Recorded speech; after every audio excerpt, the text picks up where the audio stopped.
Hi, and welcome to our third video in this series on sequences and series, and in this one we're going to be talking about sums to infinity. And what I mean by that is we're going to be looking at geometric sequences whereby if we just keep going and keep adding and keep adding and keep adding, and we have an infinite number of terms, we will end up with a particular value, which seems like a slightly odd concept, but let's just have a look at what's going to happen. So, here we go. First question, we're going to show that the sum of the infinite series 1 plus half plus quarter plus and so on and so on and so on adds up to 2. So what we're saying is if we just keep going with this sequence forever and just keep adding terms and adding terms and adding terms, it's not going to get bigger and bigger and bigger and bigger forever. It's going to actually converge, and it's going to converge to a value of 2. And we'll see the reason for that in a second. But for now, let's just go with our knowledge, which is to do with sums, and there's our formula.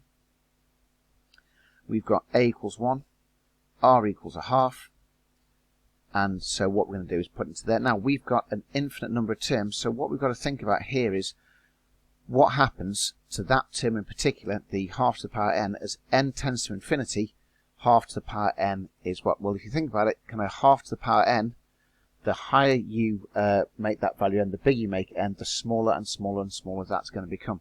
So essentially half to the power n, as n tends to infinity, that thing will tend to 0.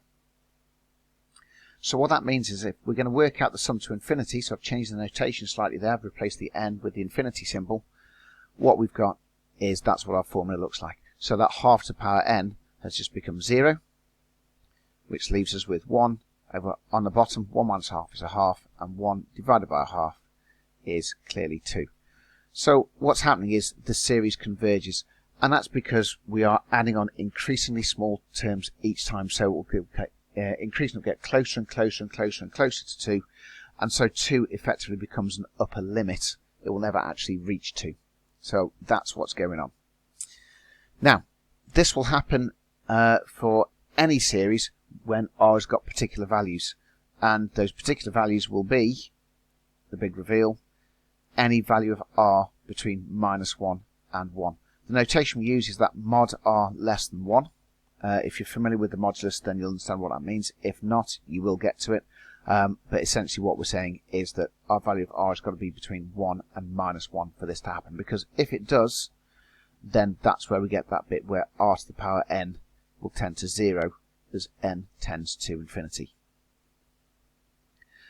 What that means is we can create a new formula for our summation, which is Sn. As at the moment looks like that, but if we're saying as n tends to infinity, that thing there, r to the n becomes 0, so we end up with the sum to infinity is a much simpler formula. It just becomes a over 1 minus r, and that is true for values of r less than 1. Okay, so that's the theory behind it all. Let's have a look at some examples, a couple of simple ones to begin with. So let's do the sum of the infinite series, and I've changed it slightly, so I've now made it an alternating positive, negative, positive, negative. So what we've got is a value of a is 1 as before, but this time we've now got r equals minus a half. So that is within that range of values. It's between 1 and -1, so we know we're going to have this series converging to a particular value. Let's see what's going to happen. So there's our sum to infinity, a over 1, a over 1 minus r. Apologies, which is 1 over 1 minus a half, which is 1 over 3 over 2. So that one, when we've got that alternating positive negative, will actually sum to 2/3.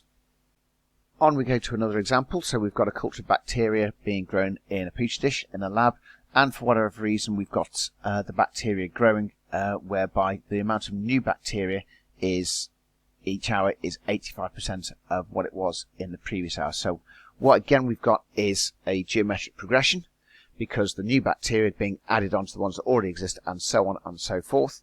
And will this bacteria population kind of grow out of control and just keep growing and keep growing, or will it grow to a maximum value? And as we can see, it's going to go to a maximum because we've got a is 12,000, r is 0.85. So again, there's our criteria that the value for r is between 1 and -1.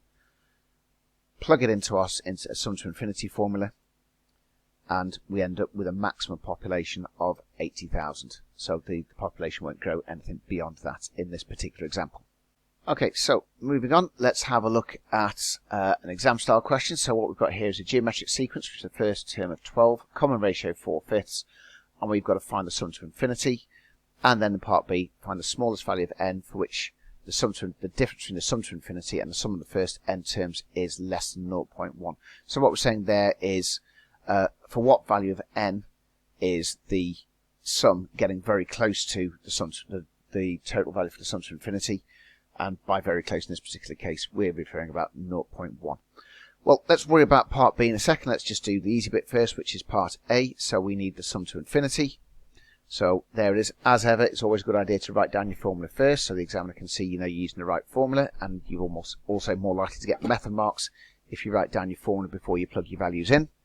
So there we go. We've got 12 over 1 minus 4/5, all nice and straightforward. So the sum to infinity is 60. So the maximum value for this sequence is going to be for the sum of this sequence. Sorry, it's going to be 60. Right. Part B, we need the smallest value of n for which sum to infinity minus the sum to n terms is less than 0.1. So let's just take our information and plug that into that. So there's Sn in terms of a general formula. And there it is. We've got sum to infinity. That thing there, sum to infinity, we know is 60. Sn, all I've done is taken the values of 12 and 4/5, put them into this formula, and just basically essentially replaced this thing here with all the values that I know. And again, looks a little bit nasty, but on the bottom, this is nice and simple. This is 1/5. So the first thing I think I'm going to do is multiply out by 1/5 just to deal with that. So times the whole thing by 1/5, we end up with 12 minus 12 bracket 1 minus 4/5 n less than 1/50. Multiply out the brackets on the left hand side. That's going to keep things nice and simple because I've got a 12 take away 12 there. So now it's starting to look a bit more simple. Let's take the 12 over. So we're there. And now what we've got here essentially is the reason for why this is a year 2 content, because in order to be able to solve that kind of equation you need to know your logs, because what we're going to have to do is take logs of both sides in order to be able to get to that value of n. So let's do that.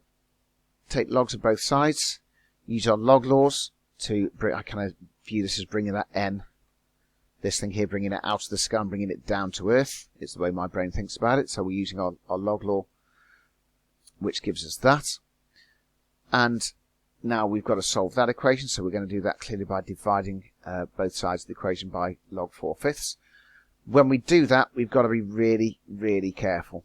I'm going to emphasize this point, because when you divide by log 4/5 doesn't look like it there, but you can check it on your calculator. The log of 4/5 is a negative value. And when you divide by a negative, hopefully you're aware that what that means is you're flipping the inequality. So the number of times you see students getting caught out by that one, because it's not immediately obvious that dividing by a negative is what you're doing. So watch out for that. Once you've clocked onto that one, it's just now a case of bashing those values into your calculator. So we end up with n has got to be greater than 28.667 and a whole bunch of decimals. Being as we're talking about terms in a series, n has got to be an integer, and it's got to be greater than 28.6. So that means our smallest possible value for n has got to be 29. And there we go. Problem solved.